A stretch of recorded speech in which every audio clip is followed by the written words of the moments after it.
سیدنا ابو امامہ رضی اللہ تعالی عنہ سے روایت ہے کہ رسول اللہ صلی اللہ علیہ وسلم کے صحابہ نے ایک دن آپ کے سامنے دنیا کا ذکر کیا تو رسول اللہ صلی اللہ علیہ وسلم نے فرمایا، کیا تم نہیں سنتے، کیا تم نہیں سنتے کہ بے شک سادگی ایمان کا حصہ ہے، بے شک سادگی ایمان کا حصہ ہے۔ ان ابی امامہ قال، ابو امامہ رضی اللہ تعالی عنہ کہتے ہیں، ذکر کیا اصحاب رسول اللہ صلی اللہ علیہ وسلم، رسول اللہ صلی اللہ علیہ وسلم کے ساتھیوں نے، یومن ایک روز، عندہ آپ کے پاس، الدنیا دنیا کے بارے میں، یعنی آپ کے پاس، آپ کے سامنے لوگوں نے دنیا کے بارے میں کچھ بات کی۔ فقال رسول اللہ صلی اللہ علیہ وسلم، تو رسول اللہ صلی اللہ علیہ وسلم نے فرمایا، الا تسمعون، کیا تم سنتے نہیں ہو یا تم سنو گے نہیں؟ الا تسمعون، کیا تم سنتے نہیں ہو؟ ان البذاذۃ، بلا شبہ سادگی، من الایمان، ایمان میں سے ہے، یعنی ایمان کا حصہ ہے۔ ان البذاذۃ من الایمان، سادگی ایمان سے ہے۔ اس کو ابو داؤد نے روایت کیا ہے۔ جیسے کہ آپ جانتے ہیں کہ صحابہ کرام رسول اللہ صلی اللہ علیہ وسلم کی مجلس میں جہاں دین کی باتیں کرتے تھے وہاں دنیا کی باتیں بھی ہوتی، اپنے خواب آپ کو سناتے، دور جاہلیت کے واقعات سناتے، بعض اوقات شعر و شاعری بھی ہوتی آپ کی مجلس میں، یعنی اچھے اچھے شعر بھی سنائے جاتے، اور اسی طرح مختلف بادشاہوں یا مختلف دنیا کے واقعات پر بھی تبصرہ ہوتا یا اظہار خیال ہوتا۔ تو اسی طرح ایک روز ایک مجلس میں صحابہ کرام نے آپ کے پاس دنیا کا ذکر کیا، یعنی دنیا کی خوبصورتی اور حسن اور زینت اور ایسی ہی بہت سی چیزوں کا، جس سے آپ کو محسوس ہوا کہ شاید ان کے دل دنیا کی طرف مائل ہو رہے ہیں۔ جیسا کہ ایک اور حدیث میں بھی آتا نا کہ دنیا میٹھی ہے، سرسبز ہے، یعنی دنیا کے اندر ایک خاص اٹریکشن ہے۔ جب انسان دنیا سے ایکسپوز ہوتا ہے، دنیا کی مختلف چیزیں دیکھتا ہے تو ان کی طرف کھنچتا چلا جاتا ہے اور اس سے دنیا کی محبت دل میں آنے لگتی۔ اور جیسا کہ آپ جانتے ہیں کہ حب الدنیا رأس کل خطیئۃ، دنیا کی محبت ہر خطا کی جڑ ہے۔ ہر غلطی اگر دیکھا جائے اس کا اصل نتیجہ معلوم کیا جائے تو وہ دنیا کی محبت ہوتی۔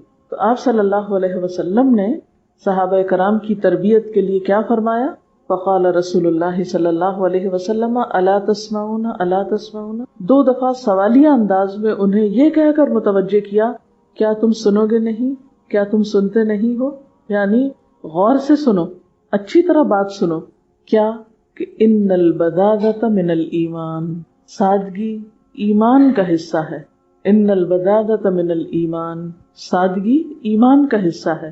پھر آپ نے جہاں سوال 2 دفعہ دہرایا تھا، جواب بھی 2 دفعہ دہرایا، جیسا کہ آپ صلی اللہ علیہ وسلم کا طریقہ یہ تھا کہ آپ اہم باتوں کی تکرار کیا کرتے تھے 2 سے 3 بار۔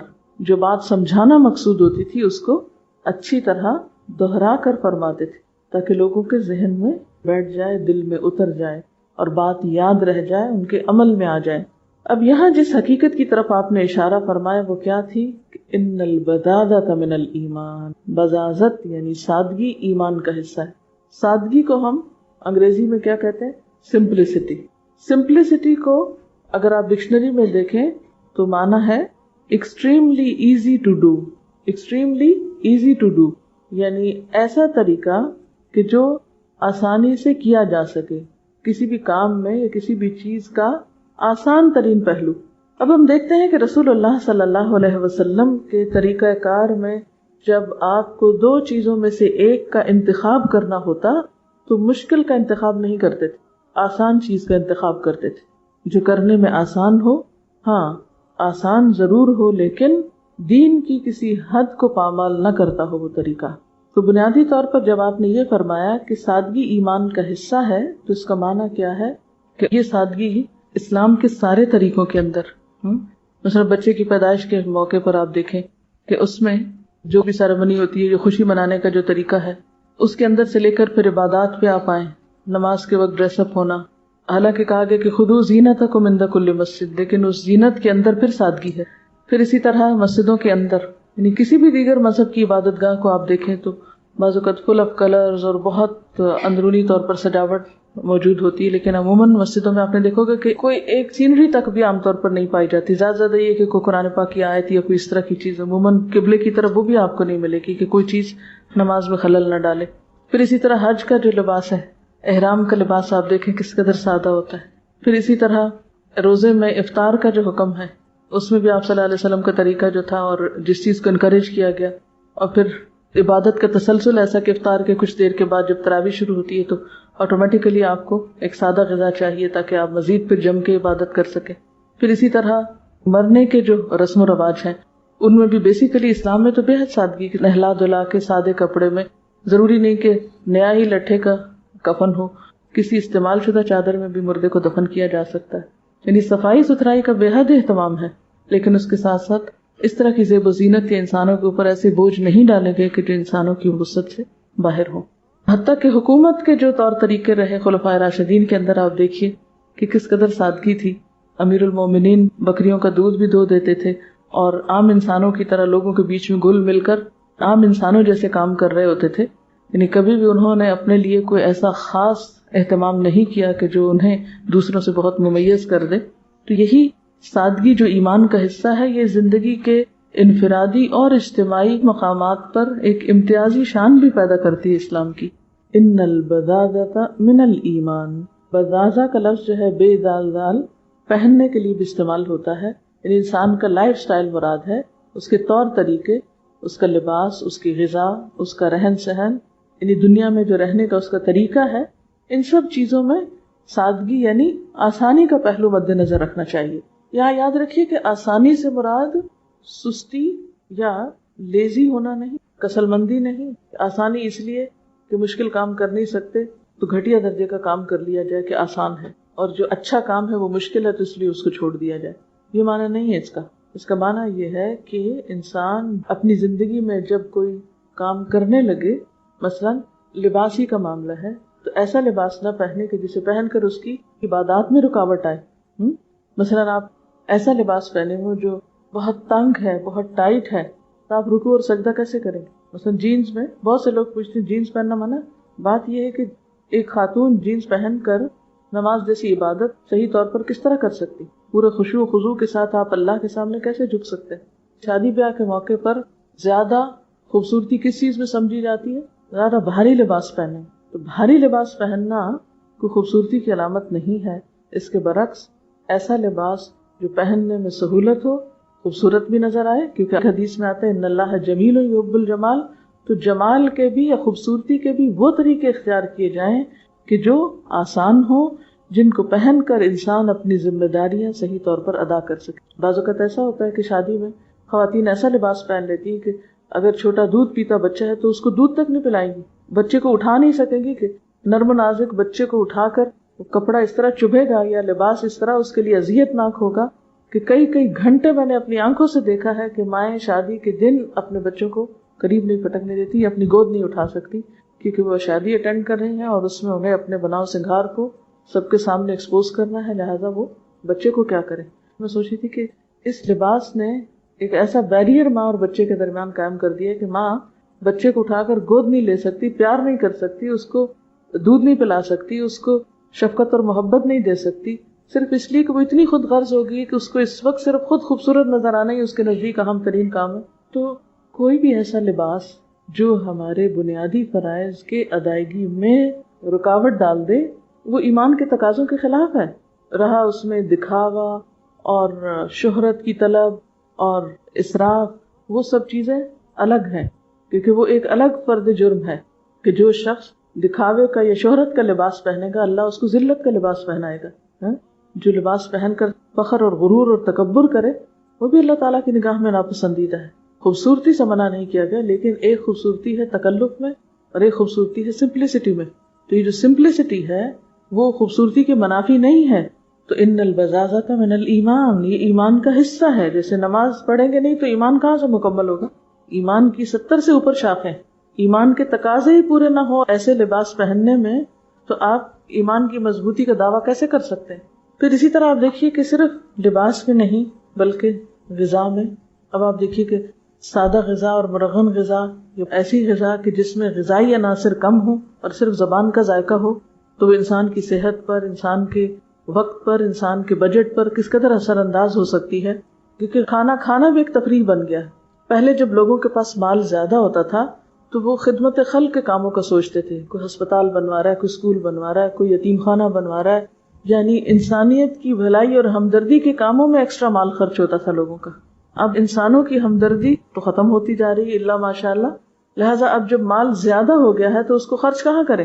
تو عموماً اس کو پھر کس میں خرچ کیا جا رہا ہے؟ تفریح میں، انٹرٹینمنٹ میں. تو اسی انٹرٹینمنٹ ہی کا ایک حصہ ہے کہ آپ پھر لباس ایسے پہنے، یعنی لباس کا پہننا اور دکھانا یہ ایک انٹرٹینمنٹ بن گیا ہے.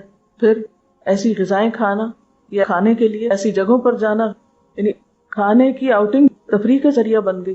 حالانکہ وہی سادہ غذا اسی پیسے میں کئی دن تک آپ کھا سکتے ہیں جو آپ چند گھنٹوں میں ختم کر کے رکھ دیتے ہیں. پھر اسی طرح جو رہن سہن ہے اس میں سادگی، یعنی گھر کی ڈیکوریشن جو ہے اس میں بعض اوقات اتنی فضول اور فالتو قسم کی چیزیں گھر میں لٹکا دیتے ہیں خوبصورتی کے نام پر کہ جن کی صفائی سے ہی فرصت نہیں. اور جب ان سے ہی فارغ نہیں آپ، تو آپ اپنے بنیادی فرائض بھی، نماز تک آپ صحیح نہیں ادا کر سکتے. بعض اوقات نماز پڑھنے والوں تک کو دیکھا گیا ہے کہ وہ ان چیزوں میں اس حد تک آگے بڑھ جاتے ہیں، مثلا طرح طرح کے کھانے پکانے میں یا گھر کی سجاوٹ میں، کہ ظہر آخری وقت پہ پڑی جا رہی ہے، عصر آخری وقت پہ پڑی جا رہی ہے، عشاء آخری وقت پہ پڑی جا رہی ہے، فجر کے لیے اٹھنا ہی محال ہے. یعنی دین میں ہوتے ہوئے، دین کی سمجھ رکھتے ہوئے پھر یہ طرز عمل اختیار کرنا، تو یہ سب ایمان کو نقصان دینے والی چیزیں. یعنی اگر ہم سوچیں تو ہم اپنے فرائض کو ادا کیوں نہیں کر پاتے؟ اس کے پیچھے وجہ کیا ہوتی ہے؟ کیا ہم واقعی بہت تعمیری کاموں میں مصروف ہیں؟ کون سی چیزیں ہمارے وقت میں خسارے کا باعث ہیں؟ اس کی ایک بہت بڑی وجہ محض تفریحات کے لیے جینا، محض زائد ضرورت زینت کے پیچھے بھاگ دوڑ کرنا، اور ایسے کام کرنا کہ جو انسان کو دین کی طرف جانے میں پھر رکاوٹ ڈالے. آپ صلی اللہ علیہ وسلم ایسا لباس پہنتے تھے کہ جس میں سہولت کے ساتھ عبادت ہو سکتی تھی، لیکن اس کے ساتھ ساتھ انتہائی صاف ہوتا تھا. کبھی کوئی داغ دھبا اس میں نہیں دیکھا گیا تھا. آپ نے بارہا وہ حدیث پڑھی ہوگی کہ جس میں ایک شخص صرف تکبر کی وجہ سے اپنا کپڑا لٹکا کے چلتا ہے تو اللہ تعالیٰ اس کو زمین میں دھنسا دیتے ہیں، اور قیامت کے دن اللہ تعالیٰ ایسے شخص کی طرف نگاہ اٹھا کے نہ دیکھیں گے، اس سے بات نہیں کریں گے جو محض تکبر کی وجہ سے اپنے کپڑے زمین پر لٹکا کے چلے. تو یہ سب کچھ ایمان کے منافی چیزیں ہیں. اس لیے کیا فرمایا کہ ان الوضاغۃ من الایمان، سادگی، سادہ زندگی ایمان کا حصہ ہے، جو تصنع سے پاک ہے، جس میں آرٹیفیشیلٹی نہیں، جس میں بلا وجہ کا تکلف اور مشقت نہیں، جس میں سہولت ہے، جس میں انسان تعمیری کام کے لیے زیادہ وقت نکال سکتا ہے. ایک حدیث میں آتا ہے کہ ایک روز آپ صلی اللہ علیہ وسلم حضرت فاطمہ کے گھر تشریف لے گئے اور ان سے ملاقات نہ کی، دروازے سے ہی لوٹ گئے، کیونکہ آپ نے دروازے پر منقش رنگین پردہ لٹکا ہوا دیکھا. منقش کا کیا مطلب ہے؟ اس کے اوپر خوب کڑھائی ہوئی. حالانکہ آپ کا معمول یہ تھا کہ جب بھی سفر سے واپس آتے تو سب سے پہلے حضرت فاطمہ سے ملاقات کرتے، لیکن آپ دروازے تک گئے اور واپس آ گئے. اس حدیث کے راوی عبداللہ بن عمر کہتے ہیں کہ جب حضرت علی رضی اللہ تعالیٰ عنہ گھر آئے اور فاطمہ کو غمگین اور پریشان دیکھا تو پریشانی کا سبب پوچھا. حضرت فاطمہ نے بتایا کہ آپ ہمارے یہاں آئے اور دروازے ہی سے لوٹ گئے، اندر نہیں آئے. یہ سن کر حضرت علی آپ کی خدمت میں حاضر ہوئے اور کہا کہ اللہ کے رسول صلی اللہ علیہ وسلم، فاطمہ کو اس بات کا بہت غم ہے کہ آپ ہمارے یہاں گئے اور فاطمہ سے نہیں ملے. تو آپ نے فرمایا، مجھے دنیا سے کیا دلچسپی، مجھے رنگین منقش پردوں سے کیا مطلب. حضرت علی حضرت فاطمہ کے پاس گئے اور آپ نے جو کچھ فرمایا تھا وہ حضرت فاطمہ کو بتا دیا. حضرت فاطمہ نے حضرت علی سے کہا کہ جائیے اللہ کے رسول صلی اللہ علیہ وسلم سے پوچھئے کہ وہ مجھے اس پردے کے بارے میں کیا حکم دیتے ہیں. تو آپ نے حضرت علی سے فرمایا کہ جاؤ فاطمہ سے کہو کہ اس پردے کو فلاں کے گھر بھیج دیں، یعنی پیغمبر کا گھر یا پیغمبر کی اولاد کا گھر ایسا نہیں ہونا چاہیے، کیونکہ آپ دنیا کے لیے ایک مثال بھی تھے. اگر آپ اور آپ کا گھرانہ ایسی چیزیں استعمال کرتا تو باقی سب لوگ اس سے کہیں آگے بڑھ جاتے. آپ صلی اللہ علیہ وسلم نے فرمایا، جو شخص کسی لباس کو شہرت حاصل کرنے کی غرض سے پہنے گا، یعنی لوگوں کو میں مشہور ہونے کے لیے، اللہ تعالیٰ اسے ذلت کا لباس پہنائے گا. ابن عمر کی روایت ہے کہ رسول اللہ صلی اللہ علیہ وسلم نے فرمایا، جو شخص تکبر کے طور پر اپنا کپڑا لٹکا کر اور گھسیٹ کر چلے گا، اللہ تعالیٰ قیامت کے روز اس کی طرف نظر اٹھا کر بھی نہیں دیکھے گا، یعنی نظر رحمت سے نہیں دیکھے گا. جیسے ٹریل وغیرہ ہوتی ہے نا کہ خود انسان کہیں جا رہا ہے اور کپڑا وہ پیچھے سے لٹکتا آ رہا ہے. حضرت عائشہ رضی اللہ تعالیٰ عنہا سے روایت ہے کہ ہمارے ہاں ایک پردہ ہوا کرتا تھا اس پر ایک پرندے کی تصویر بنی ہوئی تھی. گھر میں داخل ہونے والا کوئی شخص جو ہی داخل ہوتا تو اسے اپنے سامنے پاتا. تو آپ صلی اللہ علیہ وسلم نے مجھ سے کہا اسے ہٹا دو. میں جب بھی گھر میں داخل ہوتے ہوئے اسے دیکھتا ہوں میرا دھیان دنیا کی طرف چلا جاتا ہے. حضرت عائشہ کہتی ہیں کہ آپ نے ہمیں اسے پھاڑنے کا حکم نہیں دیا، یعنی ہٹانے کا حکم دیا، پھاڑنے کا نہیں. یعنی ایسی کوئی چیز ہو تو اسے کسی اور کام میں استعمال کیا جا سکتا ہے کہ جہاں انسان اپنے مقصد سے غافل نہ ہو یا عبادت سے غافل نہ ہو. ایک اور روایت میں یہ بھی آتا ہے نا کہ جہاں نماز یا جس پہ آپ نماز پڑھ رہے تھے اس جگہ پر کچھ ایسے نقش و نگار تھے کہ جس سے آپ کا دھیان اس میں چلا گیا، نماز کی خشوع میں حائل ہو گیا. آپ نے اس کو بھی ہٹانے کا حکم دیا. لیکن آج میں اور آپ اپنے گھروں کو دیکھیں کہ اس میں ہمیں دنیا کی طرف مشغول کرنے والی، آخرت کو بھلانے والی کتنی چیزیں ہیں اور آخرت کو یاد کرانے والی کتنی چیزیں. دن اور رات میں ہمیں کتنی ایسی چیزوں سے واسطہ پڑتا ہے کہ جو ہمیں آخرت کی یاد دلا دے، اور کتنے ہی ایسے دنیا کے سامان ہیں آس پاس کہ جو ہماری آخرت کو ہم سے بھلائے رکھتے ہیں، ہمیں یاد بھی نہیں کرنے دیتے اس کو.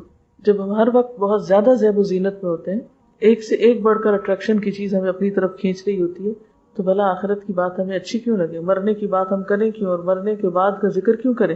پھر تو مرنے کی بات کرنے والا ہی بے وقوف ٹھہرے گا.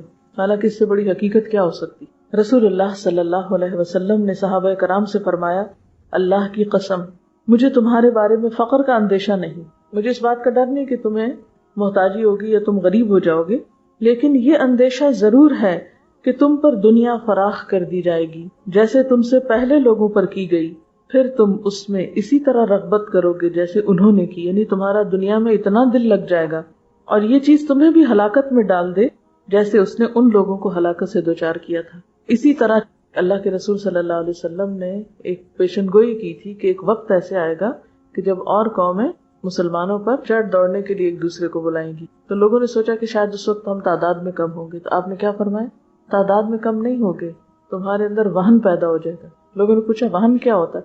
تو آپ نے فرمایا دنیا کی محبت اور موت کا خوف. یعنی موت کا نام لینے سے ڈرو گے اور دنیا کی محبت بہت ہو جائے گی. کیونکہ جب دنیا کی محبت پیدا ہو جاتی ہے نا دل میں، پھر انسان کی ساری کوششیں صرف دنیا سنوارنے کے لیے لگ جاتی، پھر آخرت کے لیے وقت نہیں ہوتا اس کے پاس. ہم میں سے بہت سے لوگ کہتے ہیں میری مصروفیات اتنی ہیں کہ میرے پاس وقت نہیں ہے. وہ کس چیز میں لگ رہا ہے وقت؟ کبھی سوچا؟ تو عموماً زائد از ضرورت، زینت اور دنیا کی پرفیکشن حاصل کرنے کے لیے وقت لگتا ہے. تو جب امت مسلمہ جس کی بنیادی ذمہ داری کچھ اور تھی، وہ اس ذمہ داری کو چھوڑ کر سارا وقت صرف دنیا سنوارنے بنانے میں لگ جائے تو پھر ظاہر ہے کہ وہ کمزور پڑ جائے گی اور دوسروں کو موقع مل جائے گا کہ وہ اس پر جیسے چاہیں حملہ آور ہوں. حضرت عبداللہ بن مسعود سے روایت ہے کہ رسول اللہ صلی اللہ علیہ وسلم نے فرمایا، تم جائیدادیں مت بناؤ، اس کا نتیجہ یہ ہوگا کہ تمہاری دنیا میں رغبت بڑھ جائے گی. یہ خاص طور پر آپ نے صحابہ کرام کے لیے فرمایا کیونکہ آپ کی تیار کردہ ٹیم اگر آپ کے مشن کو آگے پہنچانے اور پھیلانے کی بجائے جائیدادیں بنا کر دنیا میں مشغول ہو جاتی تو پھر آپ کا دین آگے کیسے جاتا، آپ کا مشن آگے کیسے بڑھتا. اس لیے خصوصی طور پر صحابہ کرام سے یہ قربانی طلب کی گئی. اور یہی وجہ کہ ہم دیکھتے ہیں کہ بعض اوقات انہوں نے بڑے بڑے علاقے فتح کیے، لوگوں نے آ کر اپنی خوب دنیا بنائی، لیکن وہ اپنے خیمے میں ہی رہتے رہے. انہوں نے بڑے بڑے محلات کے پاس اپنا خیمہ لگا کر زندگی کے باقی دن پورے کیے. اس طرح انہوں نے رسول اللہ صلی اللہ علیہ وسلم کی نصیحتوں کو پلے باندھا، انہی کی قربانیوں سے پھر دین آگے پہنچا. یہ مولانا وحید الدین ایک واقعہ لکھتے ہیں، یہ آپ کے سامنے رکھنا چاہوں گی. لکھتے ہیں کہ ایک مرتبہ میں ایک قصبے میں گیا، وہاں ایک مسجد میں چند بار نماز پڑھی. میں نے دیکھا کہ اس مسجد کے جو امام ہیں وہ لوگوں کے درمیان نہایت محبوب ہیں، لوگوں میں بہت پاپولر ہیں، لوگ ان کا بہت احترام کرتے ہیں. وہ جو بات کہہ دے اس کو تمام لوگ فوراً مان لیتے ہیں. میں نے مختلف لوگوں سے پوچھا کہ امام صاحب کی اس مقبولیت کا سبب کیا ہے.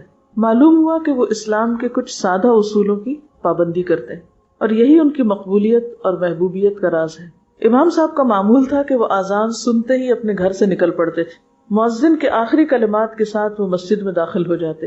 یہ گویا خدا کی پکار پر فی الفور دوڑ پڑنا ہے، اور جس آدمی کا یہ حال ہو کہ وہ خدا کی پکار پر فوراً دوڑ پڑے تو لوگ بھی اس کی طرف دوڑنے پر مجبور ہو جاتے ہیں. جو خدا کی پکار پر فوراً دوڑ پڑے تو لوگ بھی پھر اس کی طرف دوڑ پڑتے ہیں. اسی طرح امام صاحب کی عادت تھی کہ وہ ہمیشہ سلام میں پہل کرتے تھے.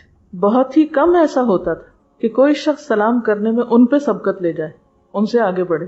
جو شخص اس طرح لوگوں کو سلام کرنے لگے وہ گویا لوگوں کے حق میں اپنے جذبہ محبت کا اظہار کرتا ہے. اور جس آدمی کے دل میں دوسروں کے لیے محبت ہو دوسرے لوگ بھی اس سے محبت کرنے پر مجبور ہو جاتے ہیں۔ امام صاحب کی ایک اور صفت یہ تھی کہ وہ کبھی کسی سے سوال نہیں کرتے تھے، وہ اپنی آمدنی کے بقدر نہایت سادگی اور قناعت کی زندگی گزارتے تھے۔ یہ طریقہ بھی اپنے اندر بے پناہ کشش رکھتا ہے۔ دوسروں سے سوال کرنے والا دوسروں سے چھوٹا بن جاتا ہے، اور جو شخص دوسروں سے سوال نہ کرے وہ دوسروں کو اپنے سے بڑا دکھائی دینے لگتا ہے۔ امام صاحب کی ایک عادت یہ تھی کہ وہ صرف بقدر ضرورت کلام کرتے تھے، یعنی بات ضرورت کی بس کرتے تھے۔ وہ دوسروں کی بات زیادہ سنتے، خود کم بولتے تھے۔ جو کچھ بولتے سوچ سمجھ کے بولتے۔ یہ بھی ایک نفسیاتی حقیقت ہے کہ کم بولنا آدمی کو باوزن بنا دیتا ہے۔ کم بولنا انسان کو باوزن بنا دیتا ہے، اور زیادہ بولنا انسان کو ہلکا کر دیتا ہے۔ یعنی بہت باتونی ہونا کوئی اچھی صفت نہیں۔ یہ اصول سب کے سب نہایت سادہ اصول ہیں، بظاہر بہت معمولی ہیں، مگر جس انسان کے اندر پیدا ہو جائیں اس کو وہ غیر معمولی انسان بنا دیتے ہیں۔ تو اس سے ایک اور پہلو سامنے آتا ہے کہ سادگی کا تعلق صرف کھانے کپڑے سے ہی نہیں بلکہ عادات سے بھی ہے۔ اور سادہ عادات کیا ہے کہ انسان کے اندر کسی قسم کا تکبر، کمپلیکس نہ ہو، اپنی بڑائی کا احساس نہ ہو۔ حالانکہ وہ امام تھے مسجد کے، لیکن ان کے سارے کام کیا ظاہر کرتے ہیں کہ جیسے میں تم سے بڑا نہیں ہوں۔ سلام کرنے میں پہل، دوسروں کو بولنے کا موقع دینا، سادہ زندگی گزارنا، رہن سہن میں بھی سادہ ہونا، اور سب سے بڑی بات یہ کہ اللہ کی پکار پر دوڑ پڑنا۔ اور یہ بہت بڑا راز ہے، جو خود اللہ کی پکار پہ دوڑتا نہیں ہے پھر وہ دوسروں کو کیسے کہہ سکتا کہ تم اللہ کی طرف دوڑو، اور اس کی بات میں وزن کتنا ہوگا۔ تو ہم اگر واقعی چاہتے ہیں کہ لوگوں کی اصلاح ہو تو سب سے پہلے کس چیز کی ضرورت ہے؟ اپنی اصلاح کی ضرورت ہے ہمیں۔ اسی طرح ایک اور حدیث ہے، عن ابیہ مالک بن نضلۃ قال كنت جالسا عند رسول اللہ صلی اللہ علیہ وسلم یعنی فرآنی رث الثياب فقال ألك مال؟ قلت نعم یا رسول اللہ، من كل المال؟ قال فإذا آتاك الله مالا فليرى أثره عليك رواہ النسائی۔ سیدنا مالک بن نضلہ رضی اللہ تعالی عنہ سے روایت ہے، میں رسول اللہ صلی اللہ علیہ وسلم کے پاس بیٹھا تھا اور آپ صلی اللہ علیہ وسلم نے میرے پھٹے ہوئے کپڑے دیکھے تو فرمایا کیا تیرے پاس مال ہے؟ میں نے کہا اے اللہ کے رسول صلی اللہ علیہ وسلم، ہر قسم کا مال موجود ہے۔ آپ صلی اللہ علیہ وسلم نے فرمایا جب اللہ نے تجھ کو مال دیا ہے تو اس کا اثر تیرے اوپر نظر آنا چاہیے۔ اسے نسائی نے روایت کیا ہے۔ یہی حدیث مشکات کی روایت میں مزید وضاحت کے ساتھ آتی ہے۔ حضرت ابو الاحوص کے والد اپنا ایک واقعہ بیان کرتے ہیں، تو اس روایت میں آتا ہے کہ ایک بار میں نبی صلی اللہ علیہ وسلم کی خدمت میں حاضر ہوا۔ اس وقت میرے جسم پر نہایت ہی گھٹیا اور معمولی کپڑے تھے۔ آپ نے پوچھا کیا تمہارے پاس مال و دولت ہے؟ میں نے کہا جی ہاں۔ دریافت فرمایا کس طرح کا مال ہے؟ میں نے کہا خدا نے مجھے ہر طرح کا مال دے رکھا ہے، اونٹ بھی ہیں، گائیں بھی ہیں، بکریاں بھی ہیں، گھوڑے بھی ہیں، غلام بھی ہیں۔ آپ نے فرمایا کہ جب خدا نے تمہیں مال و دولت سے نواز رکھا ہے تو اس کے فضل اور احسان کا اثر تمہارے جسم پر ظاہر ہونا چاہیے۔ اثر کا لفظی معنی کیا ہوتا ہے؟ نشان، علامت۔ تو اس سے کیا پتہ چلتا ہے؟ جیسا کہ قرآن پاک کی ایک آیت میں بھی آتا ہے وَأَمَّا بِنِعْمَةِ رَبِّكَ فَحَدِّثْ، جہاں تک تمہارے رب کی نعمت کا تعلق ہے فحدث، اس کو بیان کرو۔ تحدیث نعمت شکر نعمت میں آتا ہے، اور تحدیث نعمت کیا ہے؟ نعمت کا ذکر کرنا، اور ذکر کرنا صرف زبان سے نہیں، انسان کے جسم پر اور انسان کے رہن سہن میں اس نعمت کا اثر نظر آنا چاہیے۔ سادگی سے مراد گھٹیا لباس پہننا نہیں، میلا کچیلا پہننا نہیں، بدحالی کا ظاہر کرنا نہیں، بلکہ اس کے برعکس صاف ستھرا اور آرام دہ لباس پہننا بھی ہے۔ سورۃ الاعراف میں اللہ تعالیٰ خاص طور پر نماز کے وقت، عبادت کے وقت زینت اختیار کرنے کا حکم دیتے ہیں۔ خذوا زینتکم عند کل مسجد، ہر مسجد کے پاس یعنی ہر نماز کے وقت، عبادت کے وقت کیا کرو؟ اپنی زینت اختیار کرو۔ اور زینت سے مراد یہاں صاف ستھرا اچھا لباس ہے۔ لیکن عام طور پر ہم کیا کرتے ہیں کہ نماز تو میلے کچیلے کپڑوں میں ہی پڑھ لیتے ہیں، اور جب پڑھ کر فارغ ہوتے ہیں پھر اچھے کپڑے پہن لیتے ہیں۔ تو عند کل مسجد سے مراد یہ بھی ہے کہ جو اجتماعی عبادات ہوتی، جیسے خاص طور پر جمعے کے دن صاف ستھرا لباس پہننا اور غسل کرنا، خوشبو لگانا اور ایک اہتمام کرنا، اس لیے بھی ضروری ہے کہ اس دن مسلمان اکٹھے ہو کر نماز جمعہ پڑھتے ہیں۔ تو جن عبادات میں، جن کاموں میں لوگ اکٹھے ہوں وہاں صفائی ستھرائی کا اہتمام اور بھی ضروری ہے۔ اکٹھے ہو کر لباس کی نمائش تو مقصود نہیں، لیکن ایسا انداز ضرور کہ جو اپنے لیے بھی اور دوسروں کے لیے بھی ایک خوشکن منظر پیش کرتا ہو، نہ کہ انسان مصنوعی طور پر غریب، فقیر یا بدحال نظر آئے، جس سے اپنے اندر بھی ایک مصنوعی قسم کی عاجزی لائی جائے اور دوسروں کی نظر میں بھی ایک ایسا امپریشن دیا جائے کہ جو اسلام میں مطلوب نہیں۔ انسان کو وہی نظر آنا چاہیے جو وہ ہے، یعنی اگر مالدار ہے تو مالدار نظر آنا چاہیے، اور اگر وہ مالدار نہیں تو جھوٹا امیر بھی نظر نہیں آنا چاہیے۔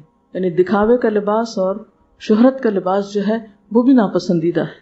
پھر اسی طرح ہم دیکھتے ہیں قرآن پاک میں اللہ تعالیٰ فرماتے ہیں کلوا واشربوا ولا تسرفوا، کھاؤ پیو لیکن اسراف نہ کرو۔ اسی طرح حدیث میں آتا ہے لا ينظر اللہ الی من جر ثوبہ خیلا، اللہ تعالیٰ ایسے شخص کی طرف نظر اٹھا کے بھی نہیں دیکھتا کہ جو اپنا کپڑا تکبر کی وجہ سے لٹکا کے چلے، یعنی زمین پہ کھینچے۔ جس سے کیا پتہ چلتا ہے کہ اسلام میں نعمتوں کا استعمال منع نہیں ہے، اصل چیز جو منع ہے وہ دنیا کی محبت اور لالچ اور طمع ہے۔ یعنی اچھی چیزوں کا یا اچھے رہن سہن کا انتخاب کرنے میں حرج نہیں، لیکن ایسی چیزوں کے پیچھے دوڑنا اور صرف انہی چیزوں کے خواب دیکھنا اور اسی کو زندگی کی منزل اور تمنا بنا لینا یہ درست نہیں۔ حدیث میں آتا ہے لیس الغنى عن کثرت العرض ولکن الغنى غنى النفس، کہ غنا جو ہے، تونگری جو ہے، وہ کثرت سامان میں نہیں ہوتی کہ کسی کے پاس بہت کچھ ساز و سامان ہے تو اس کا دل بھی غنی ہوگا، ولکن الغنى غنى النفس، اصل غنا جو ہے وہ دل کی غنا ہے، کہ دل کے اندر چیزوں کی محبت نہ ہو، دنیا کی محبت نہ ہو۔ اس کی مثال سمندر پر چلتی ہوئی کشتی کی ہے کہ اگر انسان اس کشتی کے اندر بیٹھا ہے اور وہ کشتی چل رہی ہے تو انسان کے لیے فائدہ مند ہے، اور اگر پانی کشتی کے اندر بھرنا شروع ہو جائے تو وہی انسان کے لیے ہلاکت کا سبب ہے۔ دنیا سمندر کی طرح ہے جس سے انسان فائدہ اٹھاتا ہے، یعنی مال کو اللہ تعالیٰ نے زندگی گزارنے کا ذریعہ بنایا ہے۔ قرآن پاک میں آتا ہے نا کہ اس سورۃ النساء کی آیت ہے وَلَا تُؤْتُوا السُّفَهَاءَ أَمْوَالَكُمُ الَّتِي جَعَلَ اللَّهُ لَكُمْ قِيَامًا وَارْزُقُوهُمْ فِيهَا وَاكْسُوهُمْ وَقُولُوا لَهُمْ قَوْلًا مَّعْرُوفًا، کہ نادان بچوں کو، کم عقل لوگوں کو اپنے مال مت دو، یعنی بچوں کے ہاتھ میں پیسہ مت دو۔ کیوں؟ اور خصوصاً یتیم بچوں کے معاملے میں یہاں بات کی جا رہی ہے کہ وہ ضائع کر دیں گے، ان کو پتہ ہی نہیں ان کے فائدے میں کیا اور کیا نہیں، اس سے پہلے کہ وہ عقل و شعور کی عمر کو پہنچے اس سے پہلے ہی اس کو ضائع کر بیٹھیں گے۔ اور عام حالات میں بھی بچوں کو زیادہ پیسے دینا ان کو بگاڑنے کا ذریعہ بن جاتا ہے۔ تو لا تؤتوا السفهاء اموالکم، کیا ہے مال؟ التی جعل اللہ لکم قیاما، کہ مال کو اللہ نے تمہارے لیے قیام زندگی کا ذریعہ بنایا، یعنی زندگی میں استعمال کی چیز ہے۔ یعنی مال کیا ہے؟ زندگی گزارنے کا ایک وسیلہ ہے، اس مال کو ضائع نہ کرو، کیونکہ ایک اور حدیث میں بھی آتا ہے کہ اللہ تعالیٰ کو 3 چیزیں سخت ناپسند ہے، جن میں سے ایک مال کا ضائع کرنا ہے۔ ان اللہ کرہ لکم ثلاثا قیل وقال واضاعۃ المال وکثرت السؤال، اللہ نے تمہارے لیے قیل و قال کو، مال ضائع کرنے کو، اور کثرت سوال کو ناپسند کیا ہے۔ تو مال کی مثال سمندر کے پانی کی طرح ہے، جب تک کشتی اس کے اوپر چلتی ہے وہ انسان کے لیے بڑا ہی فائدہ مند ہے، اس کی بہت سی مشکلات آسان ہو جاتی ہیں، سفر کی مشقت کم ہو جاتی، لیکن اگر وہی پانی کشتی کے اندر آ جائے تو انسان کو ڈبونے اور ہلاک کرنے کا ذریعہ بن جاتا ہے۔ یعنی اگر مال کی محبت انسان کے دل میں اتر جائے تو پھر کیا ہوتا ہے کہ انسان مال کا بندہ بن جاتا ہے، اور اسی کے بارے میں آتا ہے تَئِسَ عَبْدُ الدِّینار، برباد ہوا دینار کا بندہ، درہم کا بندہ، مال کا بندہ، کیونکہ پھر اس کی ساری دلچسپی اور اس کی ساری توجہ زندگی میں کس چیز کی طرف رہے گی؟ مال کمانے کی طرف، پھر وہ اللہ اور بندوں کے حقوق بھول جائے گا۔ تو یہاں پر جس چیز کی طرف توجہ دلائی گئی ہے وہ کیا ہے کہ تم کھاؤ پیو پہنو، صدقہ بھی کرو، اپنا حق بھی دو، بندوں کا حق بھی دو، لیکن تکبر نہ کرو، اسراف نہ کرو، اس سے تمہارے دل میں غرور نہ آئے۔ دنیا سے جو زہد مطلوب ہے وہ کون سا ہے؟ قلبی زہد، عملی زہد مطلوب نہیں ہے کہ آپ نہ کھائیں نہ پیئیں نہ پہنے نہ اڑیں۔ اس سے کیا ہوتا ہے کہ انسان زندگی کی گاڑی چلا ہی نہیں سکتا۔ اگر آپ کھائیں گے نہیں تو کس طرح آپ کام کریں گے؟ اگر آپ نہائیں دھوئیں گے نہیں، کمفرٹیبل لباس نہیں پہنیں گے، صاف ستھرے نہیں ہوں گے تو کس طرح کام چلے گا؟ سادگی کا مطلب پھٹے پرانے کپڑے پہننا نہیں ہے، بلکہ اگر اللہ نے آپ کو اچھے کپڑے دیے ہیں تو تکبر کے اظہار کے بغیر، اسراف کے بغیر آپ ان کو پہن سکتے ہیں، اس میں کوئی قباحت نہیں ہے، جب تک کہ لباس کی ایسی محبت دل میں نہ ہو کہ جس کی وجہ سے پھر آپ کسی اور کام کے قابل نہ رہیں۔ اس میں ہم دیکھتے ہیں کچھ پیغمبروں کی مثالیں. مثلاً حضرت ایوب علیہ السلام، اللہ نے ان کو بہت کچھ دے رکھا تھا. کہتے ہیں ان کے پاس بہت زمینیں اور مال مویشی اور زندگی کی ہر نعمت تھی. پھر اللہ نے ان کو آزما لیا اور سب کچھ ان سے لے لیا. پھر ایک وقت آیا کہ اللہ تعالیٰ نے ان کو پہلے سے بھی دگنا دیا، صحت و عافیت بھی دی، گھر والے بھی لوٹ آئے اور اس کے ساتھ مال و متاع بھی. بخاری کی ایک روایت ہے، حضرت ابو ہریرہ فرماتے ہیں کہ رسول اللہ صلی اللہ علیہ وسلم نے فرمایا، بین ایوب یغتسل عریانا فخر علیہ جراد من ذہب. حضرت ایوب علیہ السلام غسل کر رہے تھے بے لباس ہو کر کہ ان کے اوپر سونے کے پتنگے گرنے لگے. یعنی سونا پتنگوں کی شکل میں، اگر ایک سالڈ راک کی شکل میں گرتا تو وہ تو پھر چوٹ لگتی نا اس سے، تو بالکل جیسے پتنگے ہوتے ہیں اس طرح گرنے لگا. فجعل ایوب یحتسی فی ثوبہ، تو ایوب علیہ السلام نے ان پتنگوں کو اپنے کپڑے میں سمیٹنا شروع کر دیا. فناداہ ربہ، تو اللہ تعالیٰ نے ان کو پکارا، یا ایوب، اے ایوب، الم اکن اغنیتک عما ترى، کیا میں نے تجھے ان ساری چیزوں سے غنی نہیں کر دیا تھا؟ یعنی تیرے دل میں تو ان میں سے کسی چیز کی بھی حاجت نہیں تھی اور نہ ہی محبت، تو پھر بھی تو مال کیوں سمیٹ رہا ہے؟ یعنی تیرے دل میں تو مال کی محبت ہی، مال اکٹھا کیوں کر رہا ہے؟ قال بلا وعزتک، کہنے لگے جی ہاں قسم ہے تیری عزت کی، ولکن لا غنا بی عن برکتک، میں تیری برکت سے بے نیاز نہیں ہو سکتا. یعنی جو نعمت تو مجھے دے اس سے میں بے نیاز نہیں ہو سکتا کہ یہ نعمت تیری طرف سے آ رہی.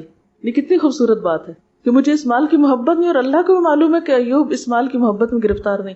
کیونکہ آپ کو معلوم ہے جب ان سے سب کچھ لے لیا گیا تھا تو اس وقت وہ کہتے ہیں کہ اب تو میں تیری عبادت میں اور بھی زیادہ یکسوئی اختیار کر سکتا ہوں، کیونکہ پہلے میرے اور تیرے درمیان یہ سب کچھ حائل تھا.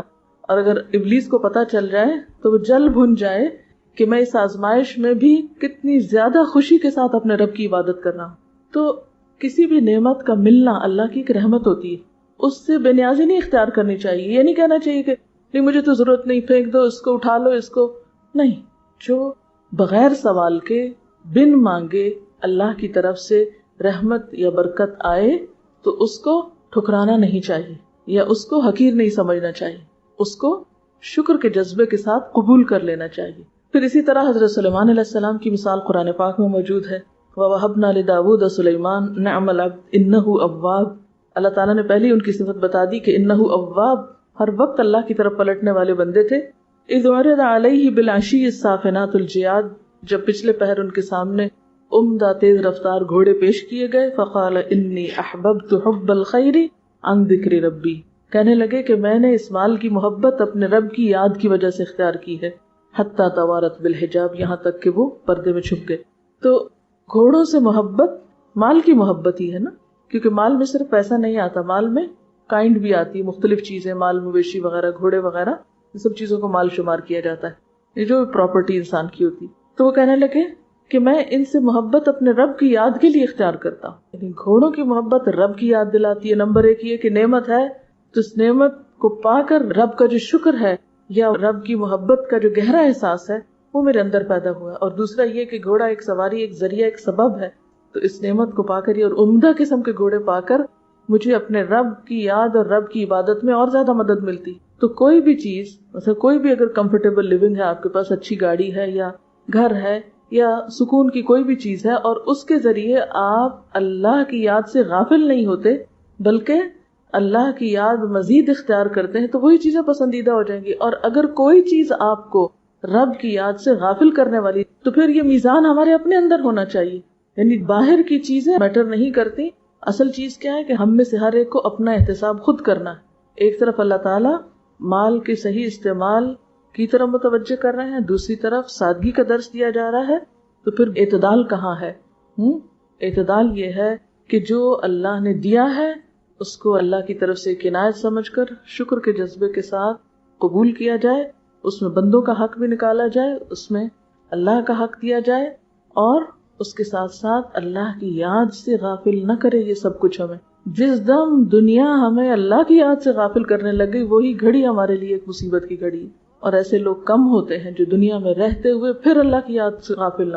اب دیکھیں اپنے آپ کو ہم ٹیسٹ کیسے کر سکتے ہیں. مثلاً کہ جب کوئی چیز نہیں ہوتی تو ہم اللہ کو کتنا یاد کرتے ہیں، اور جب کوئی چیز مل جاتی ہے تو ہم اللہ کو کتنا یاد کرتے ہیں. اگر ان دونوں حالتوں میں فرق نہ ہو تو آپ کو دنیا کچھ بھی نہیں کہہ رہی، اور اگر فرق ہے یعنی کوئی بھی چیز چاہیے آپ کو، تو اس وقت آپ اللہ کو کیسے پکارتے ہیں. اور جب کوئی چیز مل جاتی پھر کتنا یاد رکھتے ہیں، پھر آپ اس کی یاد کے لیے، اس کی عبادت کے لیے، اس کی نماز کے لیے، اس کی کتاب کے لیے، اس کے دین کی خدمت کے لیے پھر آپ کے پاس کتنا وقت رہتا ہے، اور کیا لگن اور کیا تڑپ اور کیا جذبہ باقی رہتا ہے. یہ ہے اصل ٹیسٹ. ہمارا حال عام طور پر یہی نہیں ہوتا، جب کوئی مشکل آتی، مصیبت آتی، پھر تو ہم اللہ کو خوب یاد کرتے ہیں، اور جب اچھے دن ہوتے ہیں تو پھر کہتے ہیں کوئی بات نہیں، اللہ بڑا مہربان ہے، خیر ہے، ٹھہر کے نماز پڑھ لیں گے. تو کوئی نعمت جائے یا آئے، لیکن ہماری جو اطاعت رب میں استقامت ہے اس میں فرق نہ آئے.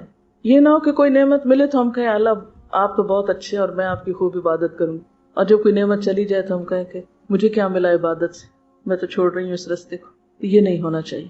رسول اللہ صلی اللہ علیہ وسلم نے فرمایا، ترمذی کی روایت ہے، ان اللہ یحب ان یرا اثر نعمتہ علی عبدہ، اللہ تعالیٰ اس بات کو پسند فرماتا ہے کہ وہ اپنے بندے پر اپنی نعمت کا اثر دیکھے. ایک حدیث میں آتا ہے، ان اللہ جمیل یحب الجمال، اللہ خوبصورت ہے، خوبصورتی کو پسند کرتا ہے. اللہ تعالیٰ کو پسند ہے کہ بندے کو کوئی نعمت ملی ہے اور بندہ اس کو استعمال کرے. مثلاً اگر آپ کسی کو کچھ دیتے ہیں، کوئی تحفہ دیتے ہیں آپ کسی کو، اور وہ شخص اس تحفے کو استعمال کر لیتا ہے، تو آپ کو کیسا لگتا ہے؟ خوشی ہوتی ہے نا، اچھا لگتا ہے نا کہ اس نے میرے تحفے کی قدر کی اور اس کو استعمال کر لیا. اور اگر وہ اس کو پھینک دے یا اس کی ناقدری کرے یا اس کو ضائع کر دے تو ایسے میں آپ لازماً یہ محسوس کریں گے کہ اس نے قدردانی نہیں کی، اس نے اس کی ناقدری کی ہے. حضرت عمر نے ایک دفعہ ایک گھوڑا فی سبیل اللہ دیا، جس شخص کے پاس وہ گھوڑا گیا اس نے اس کا بالکل خیال نہیں رکھا، وہ بہت پریشان ہوئے، کہنے لگے یا رسول اللہ صلی اللہ علیہ وسلم آپ مجھے اجازت دیں تو میں وہ گھوڑا واپس خرید لوں، کیونکہ جس شخص کے پاس گیا اس نے تو اس کا حال خراب کر دیا، یعنی اس کا خیال ہی نہیں رکھا. تو آپ نے فرمایا کہ نہیں، ہدیہ دے کر پھر واپس نہیں لے سکتے. تو آپ صلی اللہ علیہ وسلم نے اس بات کو ناپسند فرمایا کہ کوئی شخص ہدیہ دے کر پھر اس کو واپس لوٹائے. حضرت ابو الدرداء کہتے ہیں کہ میں نے رسول اللہ صلی اللہ علیہ وسلم کو فرماتے ہوئے سنا کہ تم اپنے بھائیوں کے پاس جانے والے ہو، یعنی سفر سے واپس لوٹ رہے تھے صحابہ، بس اپنے کجاووں اور اپنے لباس کو درست کر لو، یعنی اپنے بیٹھنے کی جگہ کو بھی ٹھیک کرو اور اپنے لباس کو بھی درست کر لو، یہاں تک کہ تم ایسے ہو جاؤ جیسے چہرے پہ تل والا شخص لوگوں میں نمایاں اور خوبصورت ہوتا ہے. یعنی جس شخص کے چہرے پر کوئی بڑا تل ہوتا ہے تو پہچانا جاتا ہے دوسروں سے فوراً الگ طور پر. یقیناً اللہ تعالیٰ ان کو بھی پسند نہیں فرماتا جو بغیر ارادے کے بدحیتی اختیار کرتے ہیں، یعنی بس اپنے آپ سے غافل ہیں، بد شکل بنے ہوئے ہیں. اللہ نے اچھی شکل دی ہے، خود اپنا آپ بگاڑا ہوا ہے، پرواہی نہیں. اور ان کو بھی پسند نہیں کرتا جو بتکلف ایسا کرتے ہیں، یعنی بہت زیادہ اپنے آپ کو بنانے سنوارنے میں تکلف سے کام لیتے ہیں، حد سے بڑھ جاتے ہیں. یعنی نہ وہ پسند ہے جو اپنے بارے میں غافل ہوں. مثلاً خاص طور پہ جیسے لڑکے ہیں تو ہیئر کٹ، پرواہی نہیں. اسی طرح داڑھی کدھر جا رہی ہے، کوئی پرواہ نہیں، یعنی بالکل ایک وحوش سی شکل بنی ہوئی ہے انسان کو. تو یہ حالت اور حلیہ اللہ تعالیٰ کو پسند نہیں کسی انسان میں. اسی طرح خواتین عام طور پر کیئر تو کرتی ہیں لیکن پھر دوسری ایکسٹریم پر نکل جاتی ہیں کہ گھنٹوں اپنی زیب و زینت میں لگا دینا اور دنوں اپنے کپڑوں کی تیاری اور اس کی آرائش میں لگا دینا. تو یہ دونوں حالتیں ناپسندیدہ ہیں. اصل پسندیدہ حالت اعتدال کی حالت ہے کہ جس میں سادگی ہو، کمفرٹیبل لباس ہو، صاف ستھرا ہو، خوبصورت ہو، لیکن حد سے بڑی ہوئی خوبصورتی یا بہت زیادہ چمک دمک یا حد سے بڑی ہوئی زیب و زینت کہ جس سے انسان کی عبادات متاثر ہو، اس کا کام متاثر ہو، اس کی ذمہ داریوں پر وہ اثر انداز ہو، تو یہ چیز پسندیدہ نہیں. اور پھر آپ یہاں دیکھیے اس حدیث میں صحابہ کرام سفر سے واپس جا رہے ہیں تو عموماً کیا ہوتا ہے کہ سفر میں انسان کا حال خراب ہو جاتا ہے، تو اسی حال میں گھر آنے سے منع کیا گیا. حتیٰ کہ صحابہ کرام کو جب بھی آپ صلی اللہ علیہ وسلم کسی غزوہ سے واپس لوٹتے تو رات کو گھر جانے سے منع کرتے اور کہتے کہ اطلاع دو پہلے.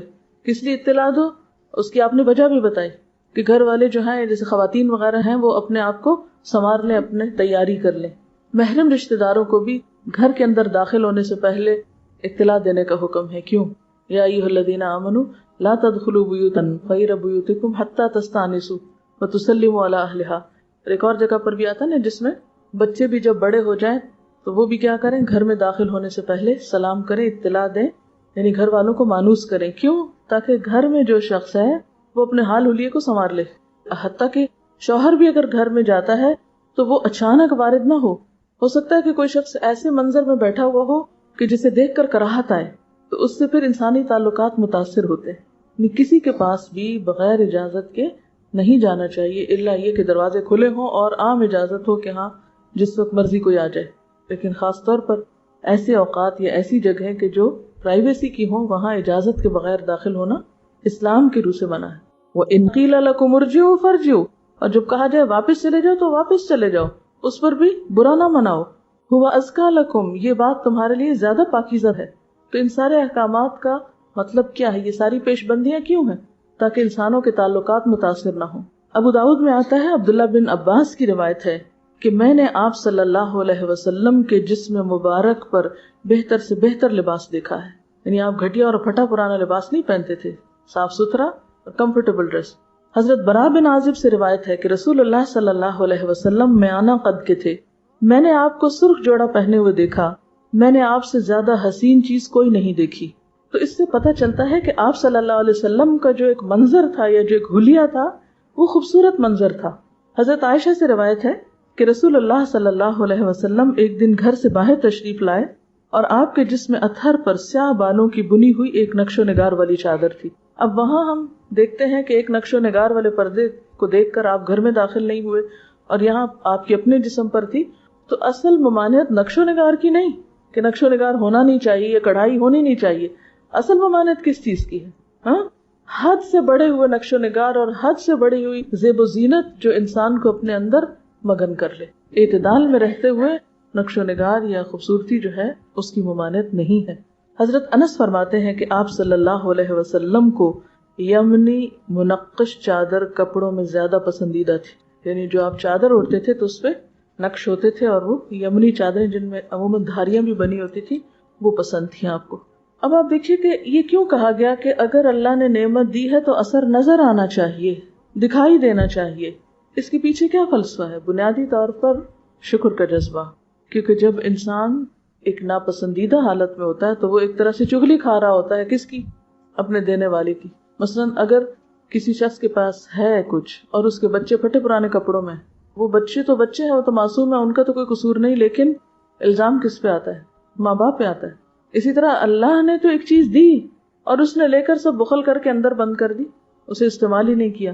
تو ایسا شخص کیا کر رہا ہے؟ عمل سے رب کا شکوہ کر رہا ہے کہ گویا اس کے پاس ہے کچھ نہیں، حالانکہ ہے. یہاں ایک واقعہ بیان کرنا چاہوں گی کہ آپ صلی اللہ علیہ وسلم کے دور میں ایک گھرانے کا فاقے سے برا حال تھا. ایک دن شوہر بیوی سے کہتا ہے کہ رسول اللہ صلی اللہ علیہ وسلم کے پاس جو بھی کوئی ضرورت مند جاتا ہے خالی ہاتھ نہیں آتا. ہم بھی چل کے آپ کو اپنا ماجرا سناتے ہیں، اپنا حال بتاتے ہیں، اگر آپ کے پاس کچھ ہوا تو آپ ہمیں بھی عطا فرمائیں گے. لیکن عورت کہنے لگی، تم چاہتے ہو کہ خدا کا شکوہ رسول کے پاس جا کے کرو؟ تو شوہر اپنے ارادے سے باز آ جاتے ہیں. یعنی اگر اللہ نے ہمیں نہیں دیا تو جا کے تم ان سے مانگو گے، یہ بتاؤ گے کہ اللہ نے ہمیں نہیں دیا. آپ دیکھیے کہ ایک بصیرت کی انتہا ہے کہ بعض اوقات جب انسان کے پاس نہ ہو تو رونا دھونا نہ کرتا رہے. بعض تو اچھے بھلے لوگوں کا حال یہ ہوتا ہے کہ ہوتے ہوئے بھی رونا دھونا کرتے رہتے ہیں، یہ نہیں ہے، یہ نہیں ہے، یہ نہیں. شاید اس لیے کرتے ہیں کہ کوئی اور کچھ مانگنا بیٹھے. عموماً رشتے داروں میں آپس میں جو گفتگو ہوتی ہے تو اس میں جس کے پاس نہیں ہے وہ بھی روتا ہے، جس کے پاس ہوتا ہے وہ بھی رو رہا ہوتا ہے. تو یہ ایک ناپسندیدہ رویہ ہے. جو کچھ ہے اس کا اثر نظر آئے، اس پر شکر گزاری ہو، اور وہ جسے کہتے ہیں نا سفید پوشی، کہ انسان اپنے رویے اور اپنی گفتگو سے بھی ایسی باتیں نہ ظاہر کرے کہ جس سے رب کا شکوہ ٹپکتا یا شکایت نظر آتی ہو وہ چیز. پھر آپ دیکھیے کہ اصل چیز جو منع کی گئی ہے وہ کیا ہے؟ تفاخر، تکاثر. یہ دو چیزیں ناپسندیدہ ہیں. تفاخر اور تکاثر کیا چیز ہے؟ کہ انسان کے پاس ہو اور دوسروں کے اوپر بڑائی جتانے لگے یا مقابلے پر کثرت حاصل کرے.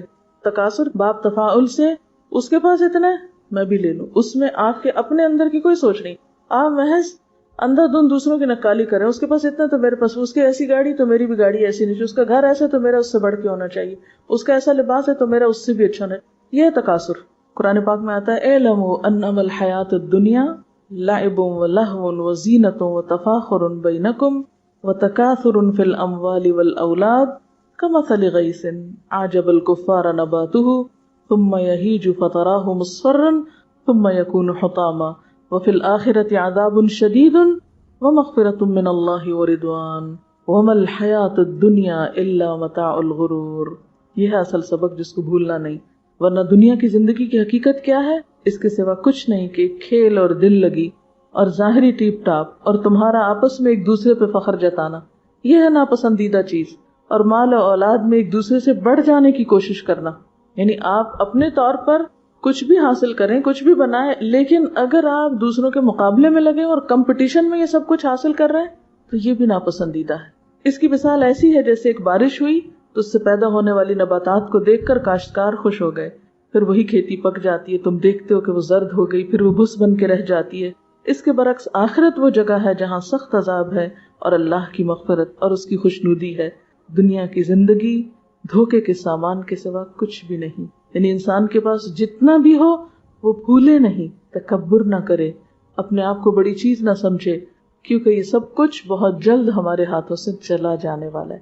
سب یہی رہ جائے گا اور ہم آگے پہنچ جائیں گے. اور پھر خاص طور پر یہ جو فرمایا گیا کہ اگر مال ہے تو نظر آنا چاہیے، اس کے پیچھے ایک اور وجہ اور حکمت یہ بھی ہے کہ انسان بخل سے پرہیز کرے، بخیل نہ ہو. مال کے ختم ہونے کے ڈر سے بھی بعض اوقات انسان اظہار نعمت کے لیے مال استعمال نہیں کرتا. یاد رکھیے کہ الذین یبخلون ویأمرون الناس بالبخل ویکتمون ما آتاہم اللہ من فضلہ وآتدنا للکافرین عذابا مہینا. کیا معنی ہے؟ وہ لوگ جو بخل کرتے ہیں لوگوں کو بھی بخل کرنے کے لیے کہتے ہیں، اور جو کچھ اللہ نے اپنے فضل سے انہیں دیا اسے چھپا کے رکھتے ہیں، یعنی وہ نظر نہیں آنے دیتے، چھپاتے ہیں. ایسے کافر نعمت لوگوں کے لیے ہم نے رسوا کن عذاب مہیا کر رکھا ہے. عموماً یہ ہوتا ہے کہ جب یہ توازن بگڑتا ہے نا کہ جن چیزوں پر اور جن جگہوں پہ خرچ کرنا چاہیے وہاں انسان نہیں کرتا اور غیر ضروری چیزوں پر خرچ کرنے لگتا ہے، تو پھر قوم کی ترقی رک جاتی. جب تعلیم پہ خرچ نہیں ہوگا، تحقیق پہ خرچ نہیں ہوگا، اجتماعی اور فلاحی ادارے بنانے میں خرچ نہیں ہوگا، اور انڈیویجول صرف اپنی ذات تک ہی محدود رہیں گے، تو اس سے پھر کیا ہوگا کہ بحیثیت قوم کے وہ آگے نہیں بڑھ سکیں گے. اب دیکھیے کہ دنیا میں یہ سلوگن بہت عام ہوتا جا رہا ہے نا، انوائرمنٹ فرینڈلی ہونا، اور اس کے لیے سادگی ہی کا درس دیا جاتا ہے. اور جب تک آپ سادہ زندگی نہیں گزارتے آپ انوائرمنٹ فرینڈلی ہو ہی نہیں سکتے یا ایکو فرینڈلی نہیں ہو سکتے. یہ مولانا وحید الدین لکھتے ہیں، مومن وہ ہے جو خدا کو پالے. خدا کو پانے والا انسان فطری طور پر اعلیٰ حقیقتوں میں جینے لگتا ہے. وہ ظاہری چیزوں سے اوپر اٹھ کر مانوی دنیا میں اپنے لیے دلچسپی کا سامان پیدا کرتا ہے. یعنی اس کی دلچسپیاں ظاہری چیزوں سے نہیں ہوتی بلکہ اس سے اوپر اٹھ کر ان چیزوں کے پیچھے جو روح ہوتی ہے وہ اس کو اٹریکٹ کرتی ہے اور اس میں وہ دلچسپی لیتا ہے. ایسا انسان عین اپنے مزاج کے مطابق سادگی پسند انسان بن جاتا ہے. اس کا نظریہ یہ ہوتا ہے کہ سادہ زندگی گزارو، البتہ اپنی سوچ کو اونچا رکھو. جو آدمی مانوی حقیقتوں کا ذوق آشنا ہو جائے اس کے لیے ظاہری اور مادی چیزوں میں کوئی لذت باقی نہیں رہتی. ایسے آدمی کو سادگی میں لذت ملنے لگتی ہے. بناوٹی تکلفات اس کی نظر میں اپنی کشش کھو دیتے ہیں. اس کی روح کو فطری چیزوں میں سکون ملتا ہے. غیر فطری اور مصنوعی رونقیں اس کو ایسے محسوس ہونے لگتی ہیں جیسے کہ وہ اس کی اندرونی دنیا کو بکھیر رہی ہیں، جیسے کہ وہ اس کے روحانی سفر میں ایک رکاوٹ ڈال رہی ہیں. سادگی مومن کی طاقت ہے، وہ مومن کی مددگار ہے. سادگی کا طریقہ اختیار کر کے مومن اس قابل ہو جاتا ہے کہ وہ اپنے وقت کو غیر متعلق چیزوں میں ضائع نہ کرے. وہ اپنی توجہ کو غیر ضروری چیزوں میں الجھانے سے بچائے اور اس طرح اپنے آپ کو کامل طور پر صرف اپنے مقصد اعلیٰ کے حصول میں لگا سکے. سادگی مومن کی غذا ہے. سادگی اس کی تواضع کے لیے ایک لباس بن جاتی ہے. سادگی کے ماحول میں اس کی شخصیت زیادہ بہتر طور پر پرورش پاتی ہے. سادگی مومن کا حسن ہے. سادگی مومن کے لیے زندگی ہے. مومن اگر اپنے آپ کو مصنوعی رونقوں میں پائے تو اس کو ایسا محسوس ہوگا جیسے اس کو کسی قید خانے میں بند کر دیا گیا. مومن آخری حد تک اپنے آپ کو خدا کا بندہ سمجھتا ہے. یہ چیز اس کو ابدیت کے احساس میں جینے والا بناتی ہے، اور جو انسان ابدیت کے احساس میں جی رہا ہو اس کا مزاج لازمی طور پر سادگی کا مزاج ہوتا ہے. غیر سادگی کا انداز اس کے مزاج سے مطابقت نہیں رکھتا، اس لیے وہ اس کو اختیار بھی نہیں کر سکتا. پر آپ دیکھیں کہ سادگی گفتگو کے اندر اور تحریر کے اندر بھی بہت ضروری ہے. جو پیچھے ہم نے بات کی تھی نا کہ لباس میں ہو، غذا میں ہو، رہن سہن میں، تو صرف اس میں ہی نہیں اور صرف ریچولز میں نہیں بلکہ انسان کے جو انداز ہیں یا اللہ تعالیٰ نے اس کو جو اظہار کی قوتیں دی ہیں ان کے اندر بھی سادگی. اگر آپ مشکل پسند ہے اور مشکل لفظ بولتے ہیں یا مشکل زبان استعمال کرتے ہیں، خواہ وہ بولنے میں یا لکھنے میں، تو وہ شاید آپ کو تو تسکین دے کہ آپ اپنی علمیت کا روپ جھاڑیں، لیکن دوسرے کے لیے ایک مشقت کا، مشکل کا سبب ہو سکتی ہے. قرآن پاک بلاغت کی انتہا کو پہنچ، لیکن اس کے باوجود جیسے آتا ہے نا کہ قرآن عربی غیر ذی عوج، کوئی ٹیڑھ نہیں اس میں. اور پھر یاد رکھیے کہ سادگی کا معنی گھٹیا، بیکار اور گندا، کھٹا پرانا یہ نہیں ہے. اچھا، مال کے بارے میں ایک اور تھوڑی سی آپ کو سنانا چاہوں گی. مال زندگی کی ضرورت ہے، مال زندگی کا مقصد نہیں. مال کو اگر اس لیے حاصل کیا جائے کہ اس سے زندگی کی ضروری حاجتیں پوری ہوں تو مال انسان کے لیے بہترین مددگار ہے. لیکن مال کو اگر زندگی کا مقصد بنا لیا جائے اور بس زیادہ سے زیادہ کمانے ہی کو آدمی اپنا سب سے بڑا کام سمجھ لے تو ایسا مال ایک مصیبت ہے. وہ آدمی کو دنیا میں بھی تباہ کرے گا اور آخرت میں بھی. انسان کو دنیا میں ایک مدت تک جینا ہے. اس کے لیے اس کو کچھ مادی سامان درکار ہے جو اس کے لیے جینے کا سہارا بن سکے. یہ سامان مال کے ذریعے حاصل ہوتا ہے. اس لیے کمائی کر کے مال حاصل کرنا ہر آدمی کے لیے ضروری ہے. اس اعتبار سے مال ہر انسان کے لیے ایک قیمتی مددگار کی حیثیت رکھتا ہے.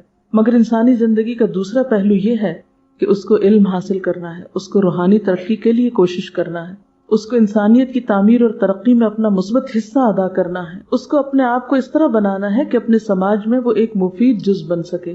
یہی وہ چیز ہے جس کو مقصد زندگی کہا جاتا ہے. مقصد زندگی کیا ہے؟ کہ انسانیت کی تعمیر اور ترقی میں انسان اپنا حصہ لگائے اور نہ صرف یہ کہ دنیا کا بندہ بنے بلکہ آخرت کے لیے کوشش کرے. اس مقصد کا حصول صرف اس وقت ممکن ہے جبکہ آدمی اپنی طاقت کا ایک حصہ اس میں لگائے اور مال کمانے کی سرگرمیوں کو ایک حد میں رکھ کر وہ ان کاموں کے لیے اپنے وقت کو فارغ کر لے. یعنی مال کمانے کو مینیجبل لمٹس میں رکھے اور اس کے ساتھ ساتھ اپنی روحانی ترقی کے لیے بھی ضرور وقت نکالے. مال انسان کی جسمانی یا مادی ضرورتوں کو پورا کرتا ہے مگر مال اس کی روحانی اور فکری ضرورتوں کی تکمیل کے لیے کافی نہیں. جو آدمی مال ہی کو اپنی زندگی کا مقصد بنا لے اس کا جسم تو مسلسل غذا پاتا رہے گا مگر اس کی روح فاقہ کر رہی ہوگی. اس کی ذہنی ہستی اپنی خوراک سے محروم ہو کر ایسی ہو جائے گی جیسا کہ اس کا کوئی وجود ہی نہ ہو. اسی لیے مال کو فتنہ کہا گیا، یعنی وہ انسان کے لیے آزمائش ہے. مال کا صحیح استعمال انسان کو ہر قسم کی ترقیوں کی طرف لے جاتا ہے اور مال کا غلط استعمال انسان کو تباہی کے گڑھے میں گرا دیتا ہے. تو اس سے کیا پتہ چلتا ہے کہ غرض کوئی بھی ہو یہ چیز سخت ناپسندیدہ ہے کہ نعمت کے ہوتے ہوئے نعمت استعمال نہ کی جائے، اور اگر استعمال کی جائے تو انسان حد سے بڑھ جائے. پسندیدہ طریقہ اعتدال ہی کا طریقہ ہے.